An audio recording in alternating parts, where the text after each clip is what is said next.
جہاں شوہر کو یہ شکایت ہے کہ عورت بولتی بہت ہے، وہاں بیگموں کو یہ شکایت ہے کہ مرد سنتے کہاں ہیں۔ بیوی: آپ کی سالگرہ کے لیے اتنا اچھا سوٹ خریدا ہے کہ بس۔ شوہر: اچھا دکھاؤ تو ذرا۔ بیوی: میں بھی پہن کر آتی ہوں۔ کسی جگہ زیادہ دیر رکنے سے عزت کم ہو جاتی ہے۔ اب کرونا کو ہی دیکھ لو، مارچ میں جو عزت تھی وہ اب کہاں ہے۔ پہاڑی علاقوں میں فوگ، میدانی علاقوں میں سموگ اور کنواروں کی زندگی میں سوگ اس سال بھی جاری رہے گا۔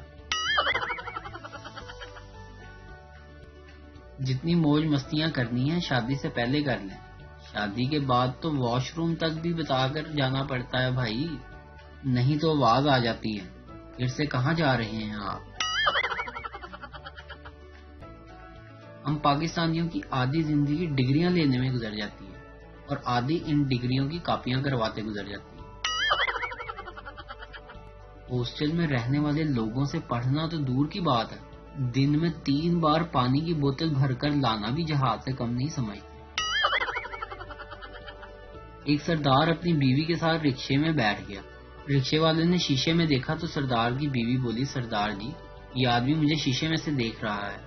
سردار بولا: ارے او بھائی، میری بیوی کو شیشے میں دیکھتا ہے، تو پیچھے بیٹھ، رکشہ میں چلاتا ہوں۔ پپو دکاندار سے: آپ کے پاس رنگ گورا کرنے والی کریم ہے؟ دکاندار: جی ہے۔ پپو بھاگتے ہوئے بولا: پھر اپنی نکی کڑی نو لاندا کیوں نہیں؟